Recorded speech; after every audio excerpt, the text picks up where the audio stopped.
감염의 시대에 보된 프랭크 보된 지금 환자들을 임의와 임상시험에 참가시키는 과정도 까다롭다. 의사들 가운데 상당수는 임상 연구에 크게 관심이 없으며 제대로 실험을 수행할 만한 자원을 갖춘 기관도 소수에 불과하기 때문이다. 아무리 시설이 잘 갖춰진 기관이라 해도 연구에 필요한 환자를 모으느라고 애를 먹을 수 있으며 적당한 수를 모으는 데 몇 년이 걸리는 경우도 종종 생긴다. 적절히 설계되어 수행된 임의와 임상시험의 결과는 실험 참가자에게 적용된다. 하지만 이 성과가 현실 세계로도 이어질까? 그 대답은 연구의 일반화 가능성 또는 외적인 타당도라고 불리는 요소에 의존한다. 상당수 연구들은 어린이나 가임 연령의 여성, 노인을 배제하는 측면이 있다. 해당 국가의 소수 민족 집단 역시 대규모 다중심 연구에서 과소 대표되는 모습을 종종 볼 수 있다. 더구나 무작위 임상시험은 건강에 신경을 쓰는 환자들에게 보다 매력적이며 이런 사람들은 상대적으로 건강에 신경을 덜 쓰는 사람에 비해 결과가 좋게 나오는 경향이 있다.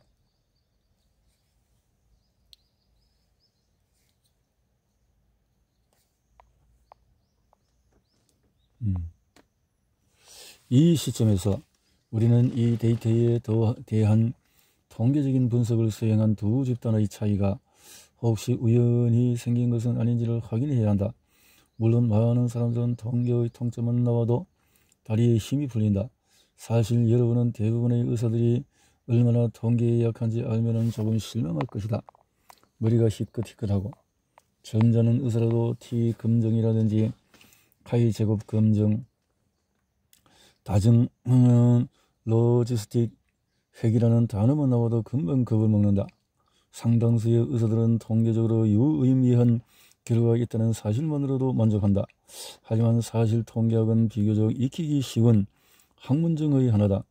잘못된 통계학적인 검증법을 선택해서라기보다는 무작위 추출에 문제가 있거나 두 집단 사이의 차이를 부적절하게 가리는 등 근본적인 실험 설계가 잘못되어 임상시험이 무효화되는 경우가 더 많다. 이제 심장마비가 연이어 발생한 환자의 비율이 대조군에서는 10%였지만 얼얼얼얼을 복용한 집단에서는 5%에 불과했다고 치자.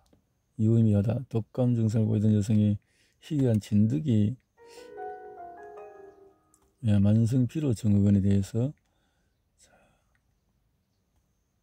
만성피로 증후군은 나는 언제나 만성피로 증후군 진단을 받은 환자들에게 항우울제를 처방한다. 상당수는 이미 이전에 한동안 항우울제를 복용했다가 소용이 없던 경험이 있던 터라 자기들의 병이 우울증의 변종이라는 생각을 거부한다. 만성우울증.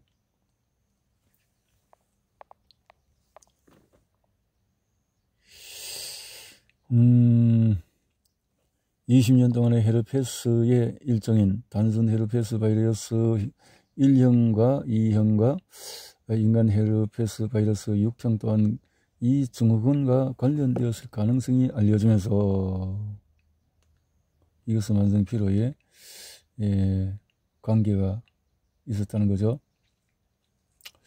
이 증후군을 일으키는 특정 원인을 찾으려는 노력이 실패했다고 해서 감염이 어떤 역할도 담당하지 않는다는 의미는 아니다. 그래서 제대로 찾아서 살펴내기가 어렵다라는 거죠.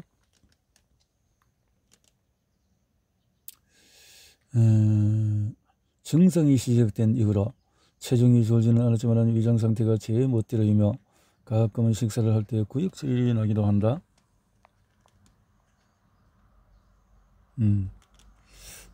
테일러는 해외여행을 갔던 적도 없고 농장 같은 곳에서 동물과 접촉했던 적도 없었다. 전에는 일주일에 한두 번은 술을 마셨지만 담배도 피우지 않는다. 그리고 1학년 때 한 번 엑스터시를 한 적이 있었지만 다른 마약에는 손대지 않았다. 나와 상담하기 6개월 전쯤에 길게 사귀던 남자친구와는 헤어진 상태였다. 테일러의 주치의는 온갖 감염증을 아우르는 여러 번의 검사를 실시했고 그는 전부 음성이라는 사실을 알게 되었다. 자신감 넘치는 젊은 여성인 테일러는 자신의 병력에 대한 자세한 이야기를 들려주었고 연대 손으로 여러 검사를 받은 결과와 의뢰 서류 한 다발을 마닐라 종이로 된 서류처리에 담아 내놓았다. 주치의와 나는 1시간 동안 전체 내용을 훑고 테일러가 받았던 모든 검사들을 살폈다. 나는 체계적으로 질문을 던졌지만 특정 질환을 꼽을 만큼 증상을 정리할 수 없었다. 또 신체를 검진한 결과 역시 완벽하게 정상이었다. 나는 테일러에게 본인이 무엇이 잘못된 것 같은지 물었다. 돌아오는 답은 만성피로 증후군이었다.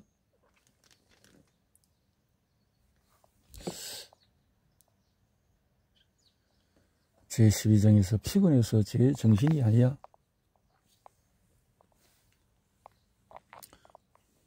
원래 23세인 테일러는 대학교에서 환경과학을 전공했으며 아직도 졸업을 하지 않은 고학번 여학생이다. 2학년 때는 학교 농구팀에서 뛰거나 가끔 나는 라인병 전문인 의사가 다른 곳에서 정맥주사로 항생제를 투여하는 시술하는 데 감독해 달라는 요청을 받기도 한다. 이때는 환자들의 발꿈치 정맥에 카테트를 꼽고 심장에서 쭉 올라가게 한다. 이런 말초 중심 정맥과는 무척 유용하지만 상당 기간에 걸쳐서 심각한 감염증을 앓았던 환자를 치료하는 경우라면 두 가지의 중대한 위험이 따른다. 감염과 혈전이 그것이다.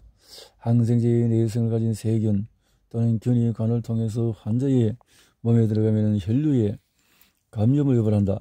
이런 감염 때문에 사망에 이른 사례가 의학 학설지에는 수도 없이 보고된다.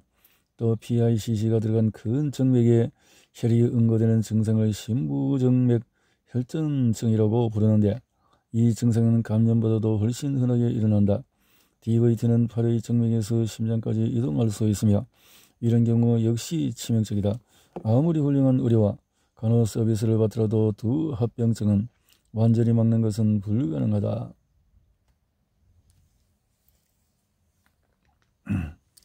특정 지역에서 라인병의 전파에 대한 잘못 인도된 믿음들은 직접적인 손실과 함께 감지하기는 힘들지만 기회비용의 문제도 안겼다. 환자들은 라인병에만 집착하다가 그보다 개연성이 높은 다른 질환을 보고 몸보고 넘어가기 때문이다. 내가 더 우려되는 상황은 라인병 관련 단체들이 비특이성 증상을 가졌지만 비정상적인 진단 결과가 없고 혈액검사나 엑스레이 결과가 정상적인 사람들에게 영향을 준다는 점이다. 이들은 제대로 공인받은 실험실에서 라인병을 일으키는 항체 검사를 받지도 않았는데 다른 단체 사람들의 말만 듣고 6개월, 12개월, 심지어 18개월 이르는 기간 동안에 항생제를 정맥주사로 맞으려고 한다. 증거가 없는데 환자에게 해를 끼치지 마라. 세균은 여러가지 방식으로 항생제의 내성을 갖도록 진화해 왔다. 가장 흔한 4가지 메커니즘은 다음과 같다. 항생제를 분해하는 효소를 생성한다.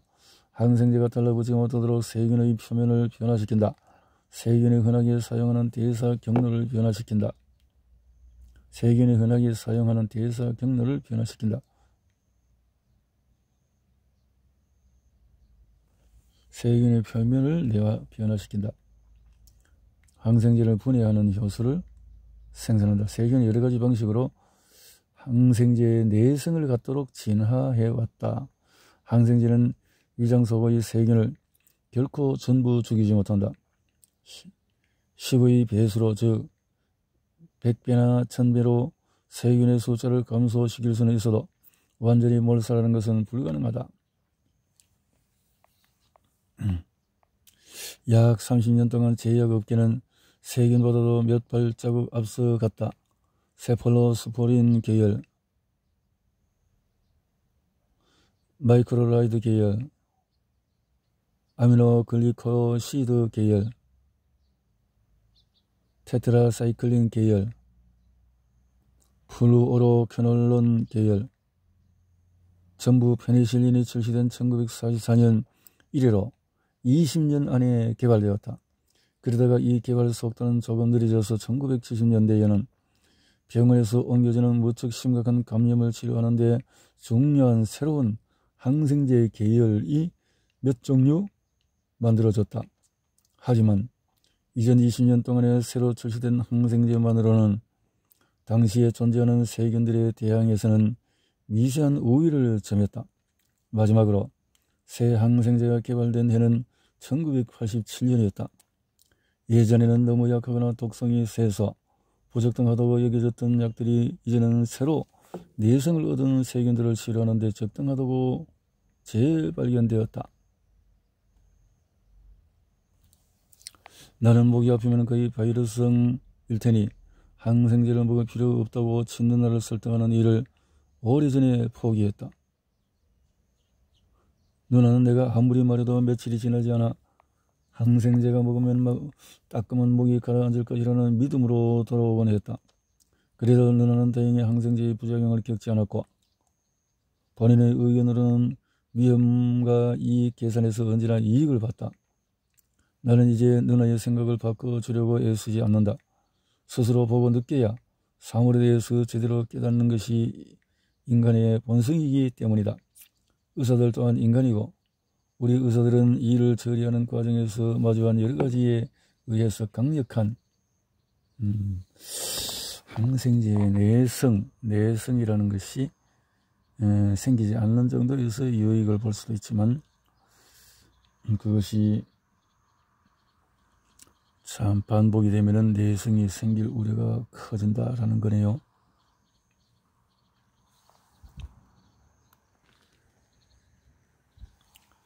우리는 지금 항생제의 시대가 종말을 맞는 모습을 지켜보고 있다. 뒤에서 내성에 대해서 자세히 다룰 때에 잠깐 언급하겠지만 지난 60년에 걸친 세균의 진화는 우리가 인간과 동물을 치료하는 과정에서 항생제를 널리 때로는 무분별하게 사용하기 때문이었다. 항생제에 대한 내성이 생기는 과정을 아예 막을 수는 없지만 적어도 그 속도를 늦추고 앞으로 몇 년 동안 지금 존재하는 항생제의 유효 기간을 연장할 수는 있다. 오스트레일리아는 전 세계에서 처음으로 국가적으로 인가받은 근거사항을 출간해서 의료 전문가들에게 항생제 처방에 대한 완전히 독자적인 조언을 할 수 있도록 했다. 1978년에 처음 출판된 이 항생제의 지침은 이제 15판을 찍었다. 이 출판물의 근거사항은 명쾌한 증거에 기반한 것이며 항생제가 처방되는 방식에 큰 영향을 끼쳐왔지만 여전히 여러 의사들은 이 지침을 어기면서 처방을 내린다. 그렇다고 그 의사들이 무지한 것은 아니다. 대부분의 의사들은 항생제에 대해서 많은 지식을 갖고 있지만 그것은 항생제를 만드는 측에서 직접 전해진 정보인 경우가 많다. 그 정보라는 것이 제약회사에 주어진 정보라는 거죠. A군 연쇄장 구균을 제외하면 인체의 목에 사는 세균 가운데 질병이나 증상을 일으키는 세균은 몹시 드물다. 이런 얼마 안 되는 미생물 가운데서 유행성 수목염을 일으키는 수목염균은 몇 시간 안에 숙주를 죽일 수가 있다. 그럼에도 청소년의 목 안을 살펴보면 거의 15%에서 이 세균이 해를 끼치지 않은 채 조용히 머물러 있다. 폐렴을 일으키는 가장 흔한 원인균인 폐렴 연쇄상 구균 역시 식도와 후두 사이의 인두의 엔진을 중심으로 한 채 가만히 잠복해 있다. 이 세균은 일단 엔진의 시동이 걸리기만 하면 폐로 내려갈 준비가 되어 있다. 혈액 속으로 들어갈 때 맹독성을 띠는 미생물인 항세포도상 구균도 목을 칼칼하게 만들지는 않는다. 이 세균은 코 속에 숨어 있다가 숙주가 코에 손가락을 집어넣을 때에 손가락에 묻은 채 몸의 다른 부위로 옮거나 다른 숙주에게 옮아간다. 아주 드물게는 목구멍에 속에 사는 세균인 푸소박테리움은 목에 엄청난 통증을 일으키며 증세가 진전되면 폐에 농양이 생긴다. 더 드문 경우에는 목의 큰 정맥 안의 혈액을 응고시켜 혈전을 만들기도 한다. 이런 경우는 캔버라에서 1년에 1, 2차례의 사례 정도. 항생제 시대의 종말.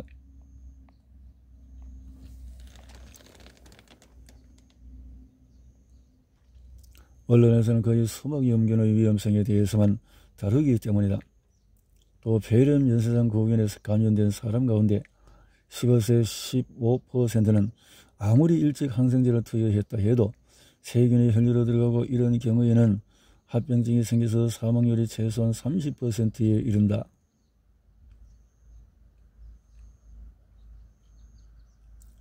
폐렴 연쇄성 고균에 감염된 환자는 전형적으로 다음과 같은 증상을 겪는다. 방금까지도 멀쩡해 보였던 사람이 한순간 몸이 안 좋아지는 것이다. 대개 몸이 떨리는 오한에서 시작하여 가끔은 팔다리가 부들부들 떨리거나 뻣뻣하게 굳고 이가 딱딱 막 부딪히는 경직 증상이 나타난다. 이제 고열이 뒤따르면서 환자는 온몸이 뜨거워져서 땀을 흘리면서 얼굴이 붉어진다. 근육과 관절의 통증이 느껴지기도 하지만 곧 이 질환의 주요 증상이 나타난다. 마른 기침이 나타나면서 다양한 강도로 숨이 가빠오는 것이다. 그리고 하루쯤 지나면 기침 끝에 초록색을 띤 노란 가래가 생기는데 가끔 가래가 낙선 듯한 붉은 빛을 띠기도 한다. 폐 속이 감염되어 출혈이 일어났기 때문이다.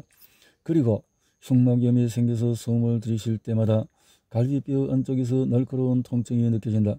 이것은 폐의 바깥쪽 표면까지 감염이 퍼졌다는 신호다. 항생제가 발명되기 전에도 폐렴에 걸린 환자 가운데 젊고 건강한 사람들은 병에 걸리고 며칠이나 일주일 안에 차도가 있었다면 대부분 살아남았다. 비록 앞에서 윌리엄 오슬리 경의 사례처럼 가래가 끓기 시작하는 경우가 흔했고 그렇게 되면 몇 달에 걸쳐서 천천히 비참하게 몸이 쇠약해졌지만 말이다. 그러다가 항생제가 개발되고 나서는 후기의 합병증은 거의 사라졌다. 불행히도 일단 주사기가 던져지듯이 세균에 감염되고 난 뒤에는 어떤 처치를 하든지 몸이 낫지 않는 환자들도 몇몇 있었다. 그래도 진단이 내려지자마자 신속하게 효과적인 처치를 하는 것이 치료의 원칙이었다.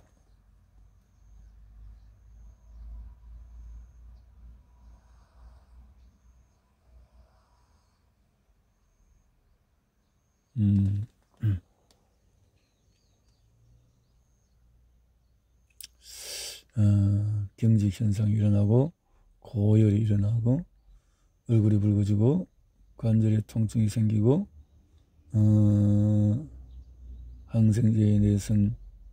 항생제 내성이 아닌데 폐렴균 때문에 이렇게 나타나고 폐 속에 감염이 출혈이 일어나기 때문에 흉막염이 생겨서 숨을 들이쉴 때 갈비 쪽 안쪽에서 날카로운 통증이 느껴지고 폐의 바깥쪽 표면까지 감염이 이렇게 되면 퍼졌다는 건데요.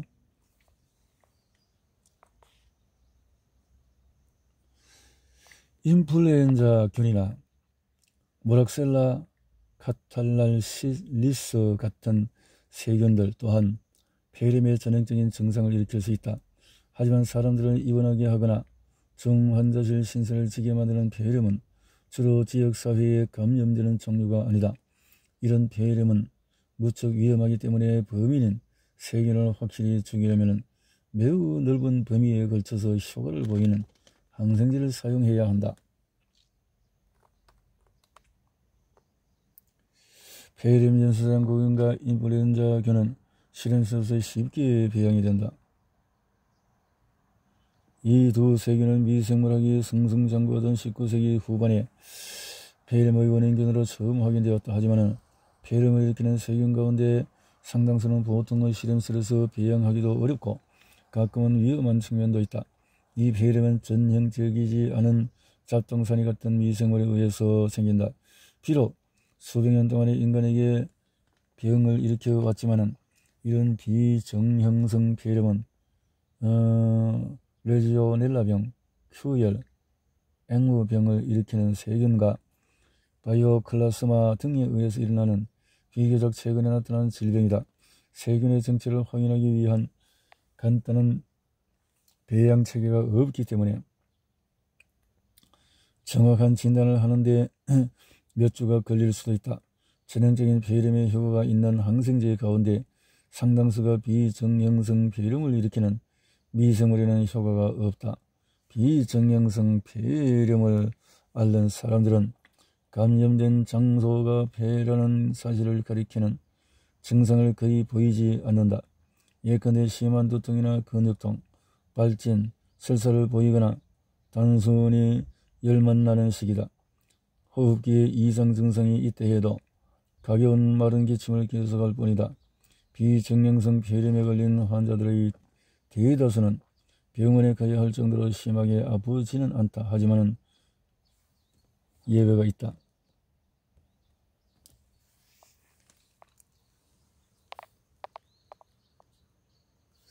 세균은 실험실의 한천 평판 배지에서 쉽게 배양할 수 있지만 바이러스는 생물체의 조직 안에서만 배양할 수 있다. 그런데 이 과정도 시간도 많이 걸리고 얼마 안 되는 현대적인 시설과 기술을 갖춘 몇몇 실험실에서만 가능하다. 그렇기 때문에 호흡기에 감염된 바이러스가 무엇인지 확인하려면 대개 입원할 정도로 증상이 심한 환자여야 한다. 요즘에 새로 나온 바이러스 판별법 가운데는 환자가 누운 병상 바로 옆에서 판별이 가능한 방식도 있다.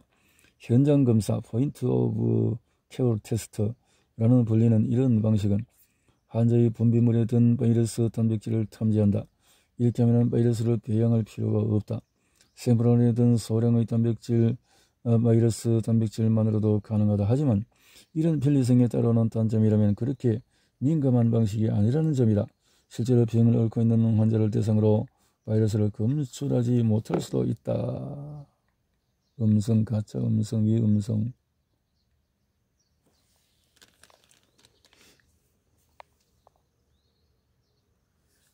기관지염은 폐렴보다 훨씬 흔한 질병인데 종종 폐렴과 혼동되는 경우가 생기니 주의해야 한다. 두 질병은 환자에게 무척 다른 영향을 끼친다. 이제 환자의 폐에 어떤 증상이 나타나는지를 중심으로 두 질병을 구별해보자. 사람의 기도에는 코와 입에서 시작해서 비강과 편도선을 거쳐서 목구멍으로 내려가며 이때 유스타키오 관원이라는 두 개의 조그만 기관이 비강과 중위를 잇는다. 공기와 음식물, 액체는 같은 입구로 몸속에 들어오지만 후 두 개에 이르면 그 아래로 공기만 계속 흘러갈 수 있다. 공기는 이제 후 두 안의 성대를 지나서 기관에 이르는데 이곳에서 좌우 기관지로 크게 갈라진 다음에 수십 개의 더 작은 기관지로 갈라진다. 마신의 작은 기관지는 흡박갈이라는 종착역에 닿는데 조그만 주머니 모양의 흡박갈이는 두께가 무척 얇아서 사람들이 들이마신 공기 속의 산소가 혈관막 안으로 들어가도록 해준다. 그리고 이에 따라 산소와 순환이 일어난다. 동시에 노폐물인 이산화탄소는 피 속에서 흡박갈이 안으로 이동하며 숨을 내쉴 때 몸 밖으로 빠져나간다. 휴대의 위쪽인 상기자는 감염으로부터 몸을 방어하는 제1선 역할을 한다. 몸속으로 들이마신 세균과 바이러스는 대개 코 속의 습기 찬 공간에서 더 들어가지 못하고 막힌다. 또 목 뒤편의 좌우에 자리한 림프 조직의 모음인 편도선도 미생물이 몸을 더 침범하지 못하게 하는 보초병 역할을 한다. 코에서 후두에 이르는 기도의 일부에 감염이 일어나는 증상을 상기도 감염이라고 부른다. 만약에 박테리아나 바이러스가 이런 장벽을 넘어서 기관지 그리고 더 나아가서 흡박까지까지 침입하면 각각 기관지염과 폐렴을 일으킬 수가 있다. 이 두 가지 질환을 하기도 감염이라고 부른다. 기관지염에 걸리면 기관지에 염증이 생기기 때문에 환자는 기침을 하면서 목에 가래가 끓는다. 하지만 기관지염에 걸렸다고 해서 피 속의 산소가 전달되는 과정에 방해받지는 않는데 흡박가리가 온전히 자신의 중요한 역할을 다하기 때문이다. 담배를 피우지 않아서 폐가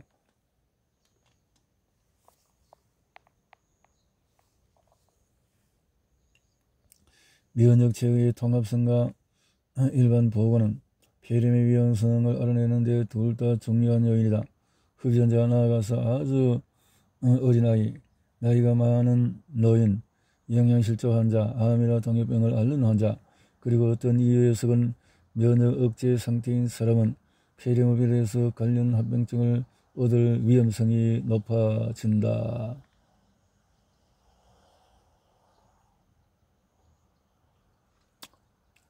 7장에서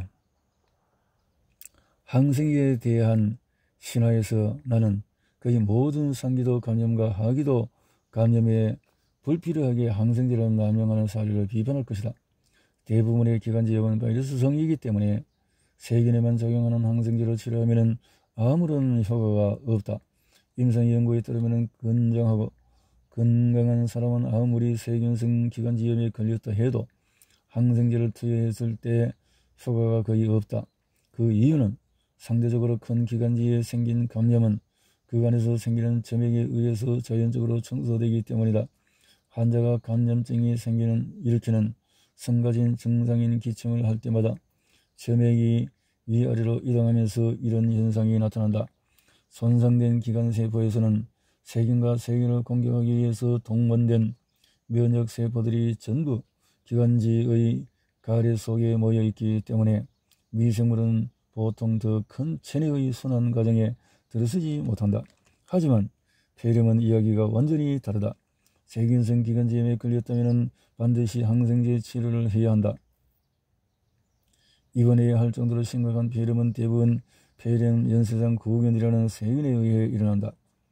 이 세균에 감염된 환자에서 가래 샘플을 얻어서 그람 염색이라는 기법으로 확인해 보면 현미경 아래서 청색을 띤 보라색으로 염색된 한 쌍의 점들이 보일 것이다.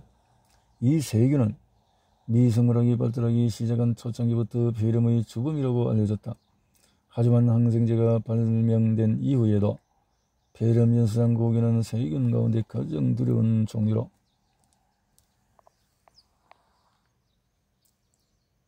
폐렴은 감염증 가운데서도 가장 흔하다.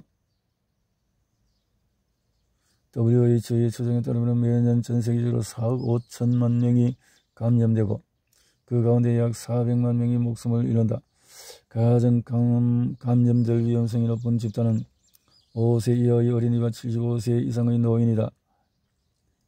2008년에는 5세 이하의 어린이 약 160만 명이 폐렴으로 목숨을 잃었는데 거의 전부가 개발도상국의 어린이들이었다.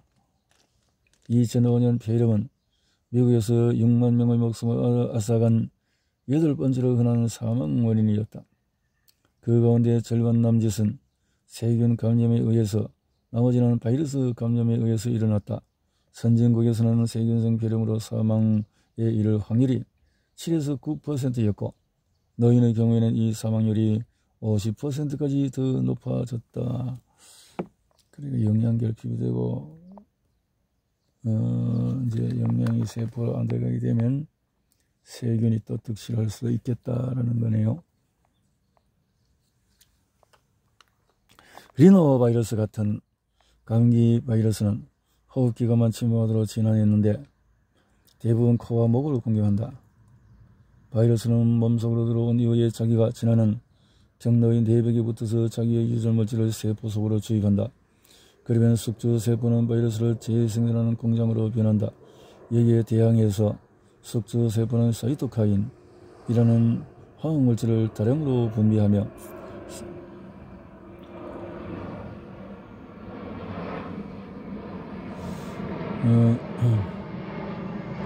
사이토카인은 즉시 근처의 백혈구에 도움을 청한다. 이 백혈구는 특정 바이러스에만 적합한 공격을 하지는 못하고 일반적인 도움을 준뿌리지만 말이다. 사이토카인은 자기가 분비된 부위에서 염증 반응을 촉진해서 목이 따끔거리거나 부어오르게 하고 근육통을 일으킨다.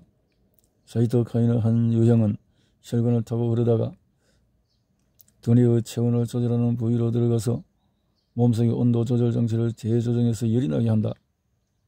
몇몇 바이러스들은 다른 바이러스에 비해서 사이토카인을 많이 분비되게 해서 더 심한 염증 반응을 유발한다. 그에 따라서 고열을 동반한 더 많은 증상이 나타난다. 사이토카인. 나는 자라면서 어떤 병을 앓았을 때 환자가 보이는 두 가지 대조적인 태도를 목격했다. 하나는 어머니였는데 조금씩 꾸준히 진전되는 종류의 암을 앓으셨고 겨우 51세에 돌아가셨다.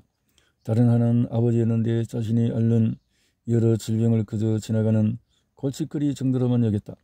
81세에 사망하기까지 아버지는 통풍, 녹내장, 독감, 심장마비와 심장혈관 우회로술, 치질, 수없이 많은 골절 탈구를 겪었고 못 박는 기계와 전기톱을 사용하다가 팔다리가 거의 절단되었던 적도 있었다. 이런 병이나 사고를 겪을 때마다 아버지는 증상이나 통증이 사라지기만 하면 곧장 머릿속에서 잊어버렸다. 아버지의 목숨을 앗아갔던 폐섬유증을 앓던 순간에도 호흡을 할 수 없어 기진맥진하는 순간까지 아버지는 병에 크게 연연하지 않았다. 아버지는 병이 아무리 재발된다 해도 한때 지나가는 손님으로 여겼고 곧 건강을 되찾을 거라 여겼다. 그렇게 했는데 싸워서 지면 당하는 거고, 감기는 그 정기상 가벼운 질환이다. 지구상의 거의 모든 사람들이 살면서 언젠가는 감기에 걸린다. 또 사람들은 감기에 걸리더라도 거의 언제나 특별한 치료를 받지 않고도 회복된다. 감기는 다음 여러 증상의 일부 또는 전부의 조합이다. 재채기, 줄줄 흐르는 거나 막히는 코, 아프고 따끔거리는 목, 기침, 가벼운 열, 두통, 권태 및 피로가 그것이다. 의사들은 감기 대신에 종종 상기도 감염이라는 용어를 사용한다. 그저 감기라고 하는 것보다도 전문가답고 인간적인 용어다. 인간적인 용어다.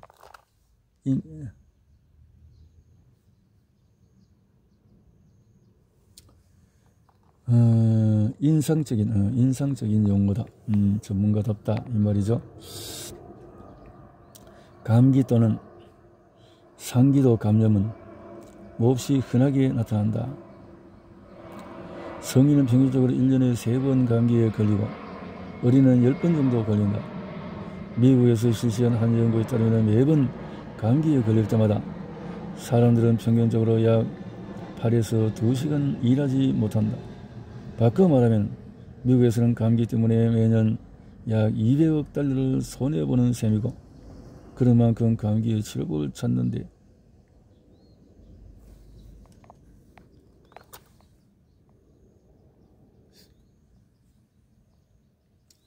이전에 대상포진에 감염되었는지 여부가 이후에 3차 신경통을 겪을 확률이 높아지는지에 대해서도 의학적인 논쟁거리다. 대상포진은 흔한 질병이고 3차 신경통은 비교적 드물기 때문에 두 가지가 같이 나타나는 것은 그저 우연일지 모른다.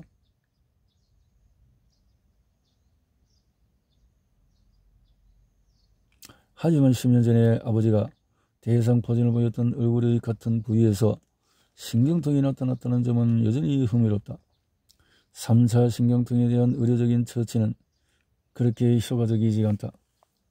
아스피린이나 파라세타몰 같은 흔하게 쓰이는 진통제는 신경통에 거의 듣지 않는다. 아펜 성분 같은 이보다 강한 진통제 코데인이나 모르핀을 사용하면 통증과 통증 사이의 감각이 무뎌지지만 그나마 실제 통증을 겪는 동안에는 도움이 되지 않는다. 그래서 뇌전증을 치료할 때마다 신경을 따라 전달되는 자극을 변화시키는 약물을 사용해야 한다. 실제로 몇몇 약물은 뇌전증 치료제와 일치한다.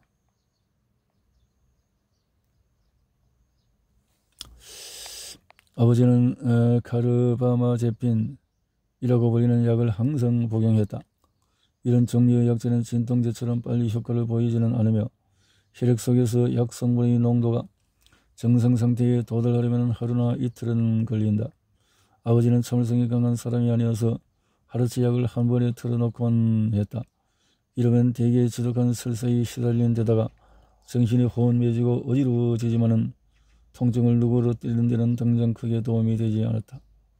왜냐하면 태그레톨은 두통약 아스피린처럼 작용하지 않기 때문이다. 그러면 아버지는 약 복용을 그만두고 자기만의 처방을 따랐다. 바로 듀 위스키였다. 아버지는 텔레비전이 있는 방에 들어밖에 문을 걸어 잠그고 조명을 어둑짐짐하게 낮춘 다음에 위스키를 한 병 가까이 마셨다. 그 모습을 본 나는 어느 날 저녁에 전 세계적으로 보면은 대상 고전을 일으키는 가장 흔한 원인은 에이즈 바이러스다.